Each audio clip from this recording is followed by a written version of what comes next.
Well, folks, my name is Squirrelsy, and it's finally time to review a new weapon. Because I asked you folks a little while ago. I also got one of those ticket things, and I have no clue what to get. I'm leaning toward another BSA, but I mean, a sword could be fun. You guys let me know in the comments down below if I should get a sword or like the BSA or the KP-26, because that one also looks pretty badass. And you folks, you didn't disappoint. You made your voices loud and clear. And although I was very heavily leaning toward getting another BSA Model 1929 Thompson, I've been grinding a lot of the Germans lately, and my US tech tree is completely finished. I don't need to really play with it unless I want to. And I know a lot of you were asking me, please get a sword like this one, or even any of these. But folks, I had to get myself the Suomi KP-26 for BR2 Germany. And I even brought it into a battle, and I was surprised at just how well it is, like how good it is. Got the KP-26. I'm ready to use it. If I can survive. God love, please survive. Just get over there. Just run, jump, yump. Let's do it all. We're never gonna stop. Never get stopped. Never gonna stop. Never wanna stop. Oh, Lord love it. Guess what, folks? I can already say I love this one. For BR2 especially, gosh, golly gee. Oh no, please, not Godlob. He had my gun, you dick. So today, folks, we're not only gonna review the KP-26, we're gonna pit it up against the BSA Model 1929 Thompson. And we're gonna see which one was the better weapon. Now, the Thompson was one of my first ones that I ever got back when it was a gold order weapon. I purchased this with a gold order ticket when we could grind for those, and I immediately fell in love with it. That and the Shadow Row were my first two weapons that I got that weren't on the tech tree. I just wish I had a better way to view this one like the other things. Like, gosh, guys, let me know if I'm stupid. But yes, folks, I immediately fell in love with this weapon, and it being a BR2 gun was just the bread and butter for me, because I wasn't that skilled yet. I was still getting into the game, so having a BR2 weapon that was this goated, in my opinion, was a great way to start the game. And compared to the other Thompsons, I find that it handles pretty damn well. It doesn't kick too much. It does have just a 20-round mag, but it changes out pretty quickly. So if you get your perks all the way up, you'll never really deal with that.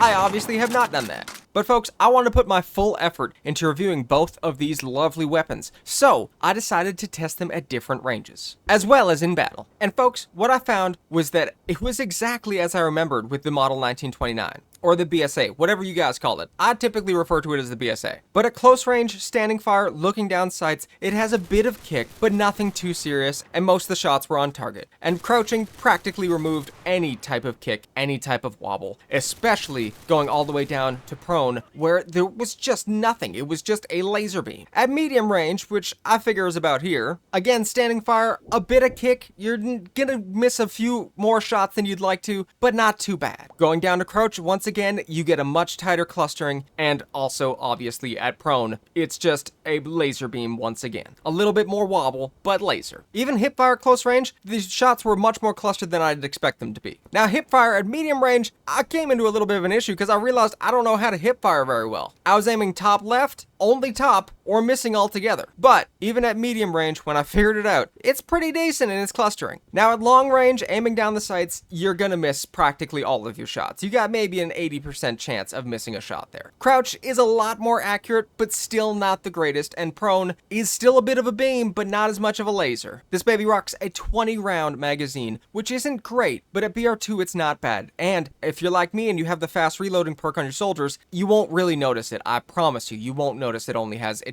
20-round magazine. Its damage is 8.2 at 10 meters and 5.5 at 100 meters, which damage-wise is comparable to an M3A1 submachine gun at 3 stars, and it's better than my favorite baby, the Lanchester, at 3 stars. Actually, its damage at 10 and 100 is perfectly comparable to the M1A1 Thompson at 3 stars, with better recoil and shot deviation than the M1A1 Thompson. So with all that said, you can see how when I first got this gun, when I'm just getting into Enlisted, I absolutely fell in love with it. Just went head over heels for it. It was the perfect gun to help me grind my US tech tree, especially when I originally slapped it on my boy Harry Lawson before giving him his patented Lanchester. But I'll be honest that I was shocked when I finally got to test out the Suomi KP-26. I brought it into battle with me, employed by Gottlieb Binnerman, in my video that I just uploaded about fun and chaos in BR2. A video that you, the amazing community, chose for me to do when I asked you in the community what you wanted to see. And I was quite pleasantly surprised by it. So now I'm going to take it out onto the same range that I just had the BSA out on,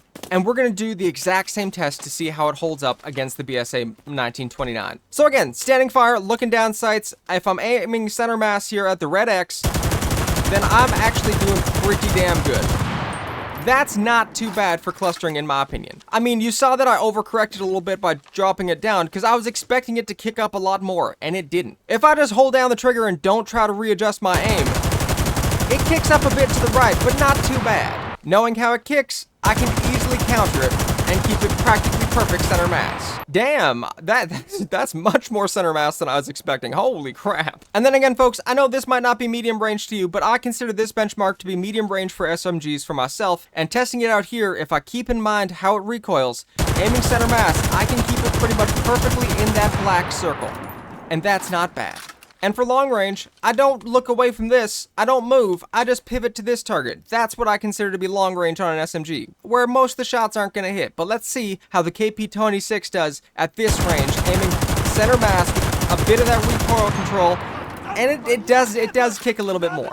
Again, you can see that it wanted to pull up to the right, and if I adjusted it, I was pulling down to the left a little too much. So I gotta figure out where that sweet spot is for aiming this one at long range. But this, in my opinion, that's a better clustering than you get with the BSA model 1929. And then crouching, again, it's gonna be a bit of a beam, and holy crap, is that a laser beam. Oh my gosh. Oh my gosh. Crouching at medium distance, and it's still just a laser beam. Holy crap. And at long range, I don't even know what to expect, but it's beaming. Holy folks. Look at that. That's crazy. That's long range with what? And finally, prone, we know what to expect here. This is gonna, oh, see, I didn't have to aim adjust. It's just a laser beam. No recoil control needed. Let's see, not even gonna try to re-aim. Not even gonna try to adjust. It's just gonna kick a little bit. But my gosh, a little bit of recoil control goes a long freaking way at prone with this one. Oh, I was moving. And then long range, let's see. Oh, it's a laser. Okay, so it's just an actual laser beam. I think I said long range, but that was medium range. At long range, let's see what this baby does. And oh my gosh, yeah, absolute laser beam. Medium range, cluster. Long range, a little bit of kick, but that probably was just me. This gun is a beam. Again, I'm not even trying to recoil control at this point. It's just going. Look at that, folks. And finally, just the same test, the hip fire. And if I know where to aim, I'm hitting the target.